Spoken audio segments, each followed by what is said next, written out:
Why'd you get scared when the recording started? Oh, I thought you were gonna go straight to it. No, I wanted to naturally just come out because I feel like the conversation right there was just so natural. And then when we start recording, we start getting into like this, into like this professionalism type of phase, and the way we talk is as if we're narrating a story written by Malik and Mustafa. Hello, everybody. Welcome to another episode of the King of Average podcast. You know what? My name is Mustafa. Hi, Mustafa. My name is Malik. Hey, Malik. I usually go by BB, but you know what? We're the two M's. We're switching it up. Yeah. All right, cool. Take it away, man. What are we gonna be talking about today? Today is a very, very important topic, just like, hopefully every other topic we talk about. Once again, continuing into the series of what makes a man, we think definitely a huge, huge element of what makes a man, or what makes a great person in life, is the element of respect. If you're able to understand what respect is in all of its respects, if you're able to understand what respect is and really get a good grasp on what it means to have respect either for yourself or for others or whatever else we're about to get into the conversation of, it definitely is, like I said, a huge, huge quality into perfecting your character, perfecting your personality, and just becoming an overall better person. And then for those who don't know, this is part 3 into the whole thing of what it means to be a man. Number 1 was integrity. Number 2 was focus. And then, of course, third one, which was the one that we did first, actually, was discipline.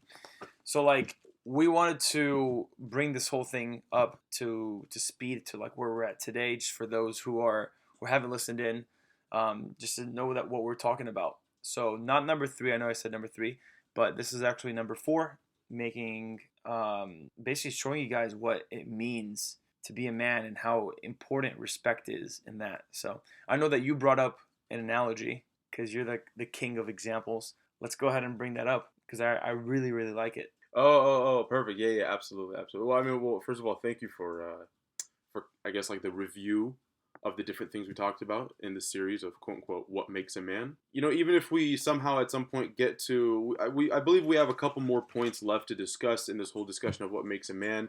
And obviously, this is what we would call a first draft. This isn't necessarily what we believe is the finalized set of qualities of what makes a man, but definitely is a good start. Definitely is a good start. So the way I look at respect, a lot of people, they look at respect as a two-way street. Oh, you got to give respect in order to receive respect, and you got to understand it works both ways. And I totally understand that. I totally respect it. But I like to see respect as a 2-lane highway instead. One lane is self-respect, and the other lane is the respect for others. More often than not, you're driving like a douchebag, and you're somewhere in between both lanes, where you have this nice, even balance, which you should find. You have this nice, even balance of having respect for others as well as having respect for yourself. So you're kind of just driving in between the lanes. But there are certain times in life where you have to recognize, and funny enough, this always becomes selfish. It always appears as though it's selfish. But it's one of those selfish moments in life where you recognize, unfortunately, the hard way more often than not. You recognize, hey, I do have to be selfish sometimes. Sometimes I do have to switch lanes. Sometimes I have to just solely stick to the lane where I'm focused more on myself. I'm more focused on that self-respect. And then there's other times where maybe you're in a better mental place. Maybe you're in a place of comfort. Maybe you're in a place, let's say, for example, back to the conversation that we had with Adam on our podcast, where he was saying the 8 and 2, right, out of 10 method, where it's you're giving 8 out of 10 times, but you're taking 2 out of 10 times, right? Sometimes when you're in a position where you're able to allocate more time, you're able to allocate more resources and respect for others, then you can get out of that selfish lane and stick to the lane of having respect for others. But there is going to be times, like I said, where you're going to have to switch lanes. Yep, you're not always going to be at an 8, and you better not always be at a 2. Because as Adam said, the second you start realizing that you're around a whole bunch of 2s, not even a whole bunch, but one person that's just a 2 out of 10, basically just takers, dip, cut ties, and bounce. Because those people are, in a way, they're gonna take all your resources, all of your time. They're leeches. Yeah. Now going back to it, if you respect yourself, just because you're showing respect to other people doesn't necessarily mean that they're always going to reciprocate it, right? Because of some sort of found jealousy that they did not really speak about, some sort of insecurities that they may have or whatever it is. But that kind of goes into the whole thing of, just because you give a person respect, it doesn't necessarily mean, or don't expect it in return. Because the second you start expecting things, that's when you're going to get let down. That's when you essentially, you're going to start getting emotional, because you're like, oh, why am I doing this, and that? But then you're not doing your part of the bargain or whatever it is. What bargain are you talking about? Right? Now, maybe if this is like a contract, like an agreement, or some sort of thing that we both spoke about, whether it's business partners, spouses, or whatever, both sides already know and agree the rules, and okay, I get how you can get mad. But if you're constantly showing person respect, do not expect it back from them, just because when you don't, at least you know that you did your part, and be like, hey, look, this, you're not gonna go straight into judging mode, but for the most part, you can keep your wits about a person. You can keep your attention a little bit high about that person, because if they're not showing you respect back, and you're not giving them any signs or any reasons to disrespect you, but they're still doing it, in that case, that kind of shows what kind of person they are. Now, there might be small things of, oh, the person's going through something or whatever it is, right? Everyone's going through something that we don't really talk about. But in general, that's how I judge people. That's how I'm like, all right, cool. You're a cool person because we're reciprocating, we're communicating. I like how you speak, whatever it is, body language. I could tell that you're not, sometimes when you talk to a person, you get a good feeling about the person. And it's something that you've never met a person in your life. But eventually, that feeling based off verbal and nonverbal communication, that way you start, like, once it starts getting reciprocated back to you, then you can start forming some sort of a bond or some sort of disconnect from that person. You brought up a couple of great points, and I'm taking notes right now because I really don't want to forget it. So the first point that kind of just sprung up in my mind, devil's advocate. Cool, check it out. So what I was thinking is this whole idea of like knowing when to switch lanes, and like you mentioned it a little bit, where it's like knowing when to basically cut somebody out of your life, to be like, yo, you're toxic, you have no respect for me, so out of my own self-respect, I'm gonna have to cut you out, right? Somebody might hit you with like, oh, let me play devil's advocate, and like, what if that person is reliant upon you? What if that person needs you in their life? Sorry, they're not my child. No, here's the thing. The point I wanted to actually bring up was not devil's advocate. I don't want to play devil's advocate. I wanted to have a rebuttal for devil's advocate, right? The reality of the situation is when somebody places you at such a level in their life where the moment you're cut out, it becomes a justification for every one of their failures, or it becomes a reason why they are unable to further achieve anything. It's like all you're really doing in that person's life now is you're enabling them. You're enabling them to continue to be failures. You're enabling them to continue to be 100% reliant on others and put no effort into anything. So the reality of the situation, we can look at it from a different perspective. Yes, you're letting that person go of your life because you're like, dude, I need to have some self-respect and I need to let you go. But you're also doing them a favor because you're putting them in a position where they're recognizing, holy smokes, nobody's going to pay my bills but me, right? And I always love going back to that quote, to that perspective, because at the end of the day, it sucks to believe, it sucks to understand, at the end of the day, you're alone.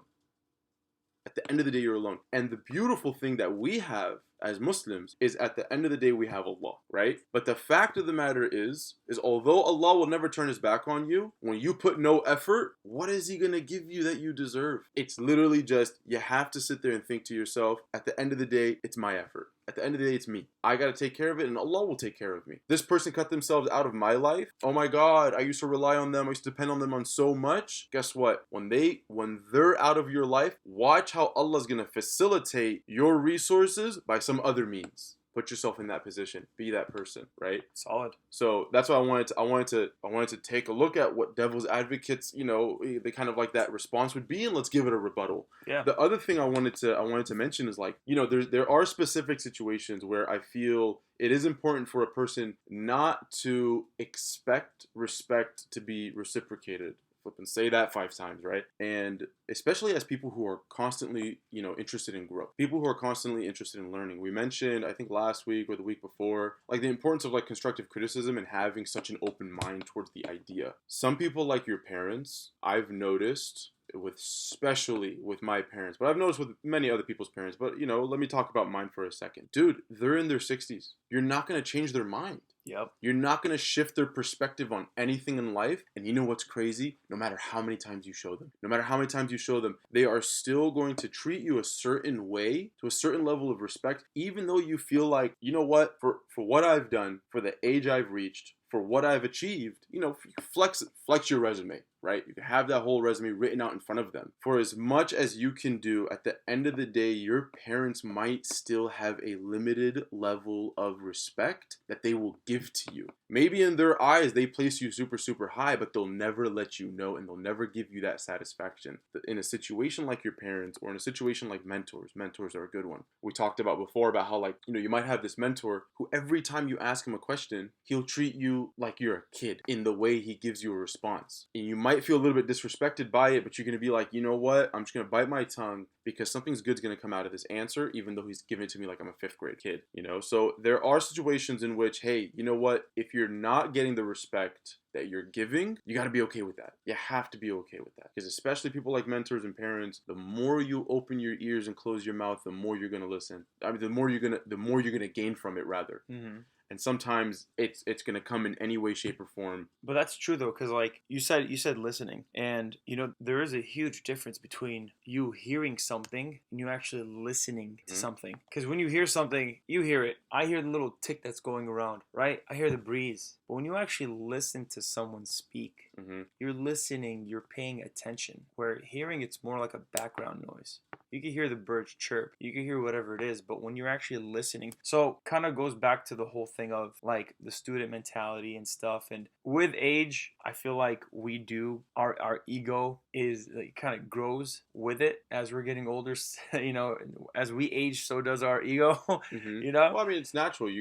They say wisdom comes with age, right? It's true. So the older we get, the wiser we get. But sometimes we forget that, like, dude, somebody who's like in their 60s is way more wise than we'll ever be. Exactly. As of right now. So it's like stand down, right? If your parents, one of their main jobs in this life is to be your parent. So let them have that moment. Even if it's a lecture, even if it's something that you already know, that you've heard a billion times from them, let them air it out. Because at the end of that thing, whatever they said, however many times they said it, they feel like they are parents, that they're doing their duty that they have towards you. That's just to teach you what's right, teach you what's wrong, whatever it is. So it's very important, just to, going back to the whole aspect of respect, you got to respect others. When it comes down to your parents, that's their role. It's to be a parent to you, to be your parent or parents. So stand down. No one to be alpha, no one to take control and, oh, I'm this and I'm that, right? But then also know to stand down, to switch lanes. Going back to that double lane highway analogy that you used. Great. That's perfect. Know when to like switch lanes. You're talking to your parents, you're talking to a mentor, you're talking to someone that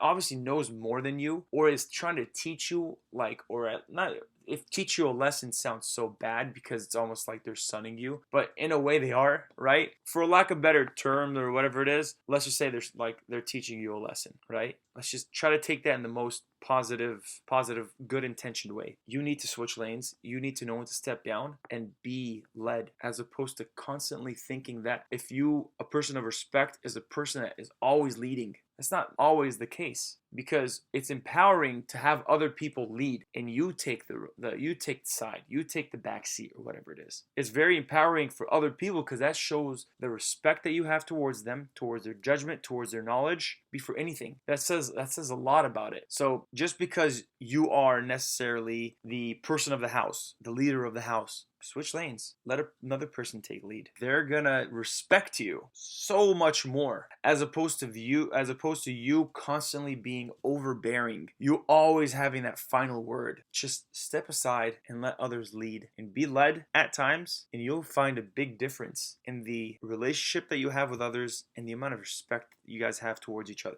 Absolutely, absolutely. I went into a bit of a brain freeze there, but I love where that was coming from. You know, it doesn't. Oh, that's what I was thinking. It doesn't go like there needs to be an understanding that there's a huge difference between someone not necessarily respecting you or someone straight up disrespecting you.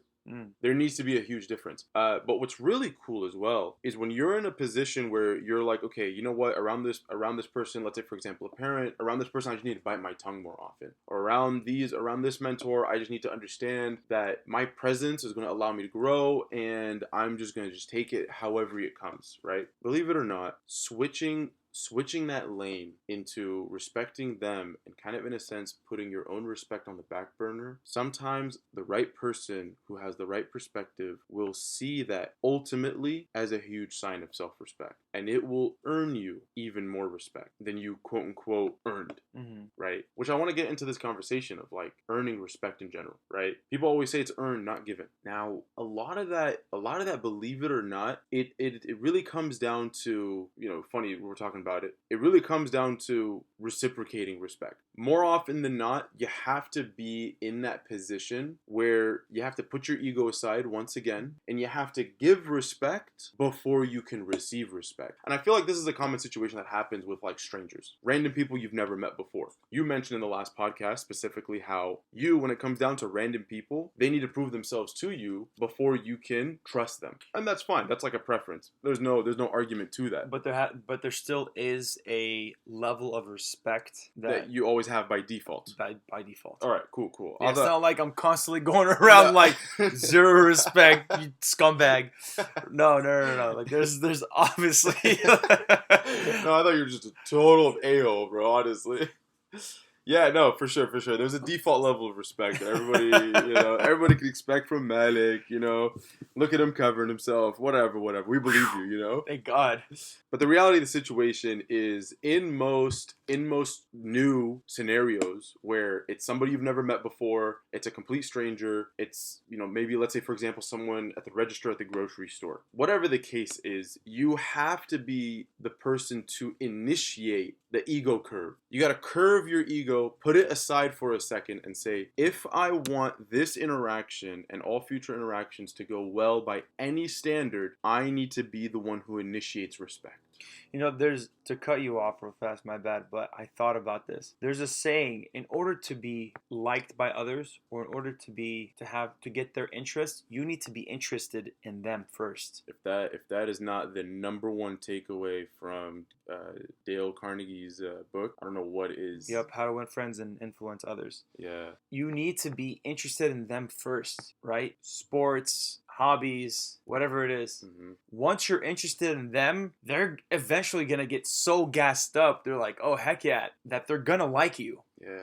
Because they love the feeling that you're giving them. So funny enough, I always think about this with, like, for example, food. Like, let's say, for example, you go to a burger spot, like it's just a random hole-in-the-wall burger spot, and you went there and you don't remember exactly what it tasted like. You can't really compare it to anything because it was like 10 years since you've been. When somebody asks you about that place and you go, "Oh, dude, I've been there before," they'd be like, "No way, how was it?" You're not gonna go back to the specific details. All you're gonna say is, "Dude, for all I remember, that burger spot, I remember walking out of there happy. I don't know why. I can't tell you if it was the best burger in the world. I just remember walking out of there happy." And that's exactly to your point when it comes down to other people. Figure out how to, plant a seed so deep inside of them that every time you come up to their mind or every time they see you, they can only associate happiness with you and that feeling of being happy around you. Yep. And then also going back to ego. So today at the khutbah, the sheikh, the imam was giving a lecture. And he was talking about how, we always are in some sort of mood of like, if someone doesn't invite us to something, if someone doesn't call us, we're going to check the history. Oh, Bibi didn't call me, for example, obviously. Bibi didn't call me, or I called him, he didn't call me back. I called him twice, or whatever it is. You start taking all these like mental like tallies or notes that you cut communication off with a person because of whatever it is. You didn't invite them to an iftar, or you didn't. Why don't you ever hit me up? Or what? Whatever it is, right? Some part of that is valid, right? But yet again, it's like, be the bigger person at times. And that was the whole like gist of the lecture of be a bigger person. And in order to grow a successful ummah community, we need to put our ego aside in order for us to grow this community, in order for us to be the bigger person. That was really the whole thing. Now, going how this one thing links back to the whole thing of respect is that you feel some sort of way that a person didn't invite you. If you show the other person respect, eventually they're always gonna think of you in a nice way.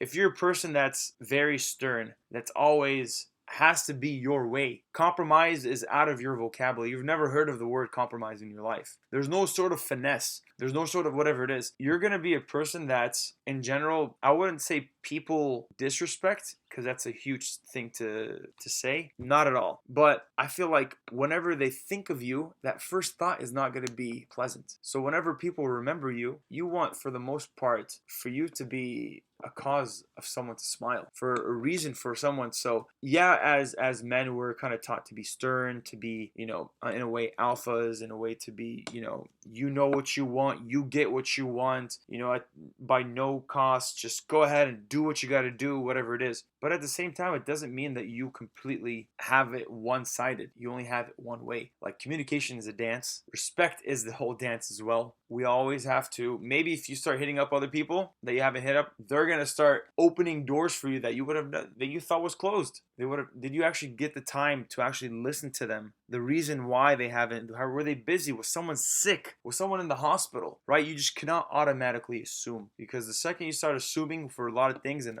I'm definitely say that too, right? I definitely am a person that could, or I fall victim of, assumptions at times. It's not the best thing, because eventually you're wrong. Many times it's not like that. So it's one thing for you to look yourself in the mirror and understand that, give people benefit of the doubt. In a sense, it's actually a huge sin to have accusations. Huge sin. If you're gonna accuse someone, there has to be about, what I believe, 2 to 3. I believe at least 3 witnesses that basically all check out, all agree with that assumption or that accusation that you have towards a person, right? And after those 3 people checked off and everything, all the whole story, or 4 people, after all that, then it's good. But if one of those 4 people or whatever, then the whole thing just crumbles, and that's towards you. You're gonna get the shorter end of the stick. Yeah, none of the 4 people can have a shadow of a doubt.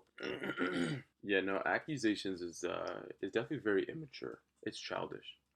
It's disrespectful. It's very disrespectful, and it's a great way to disrespect yourself. But you brought up an amazing point, and I know, I'm good at recognizing it and not having an impulsive reaction to it. Fact of the matter is, though, is I actually do take things personal a lot. What ends up happening is, even though I do take it personal, I tell myself it's not worth reacting to, and so typically I don't. And so it almost appears as though I don't take things personal. But man, oh man, it's just an internal struggle. Like, it's just like this emotional flipping buildup sometimes. I'll be honest about it. But taking things personal will lead you down a path which really can only lead to failure. It won't go anywhere. There's nothing productive from taking things personal. Obviously very situational, but we're talking about the general stuff. And imagine, God, for example, bro, back to back, we had 2 homies who just recently had kids, and I missed both of their baby showers. They both invited me. I missed both of them.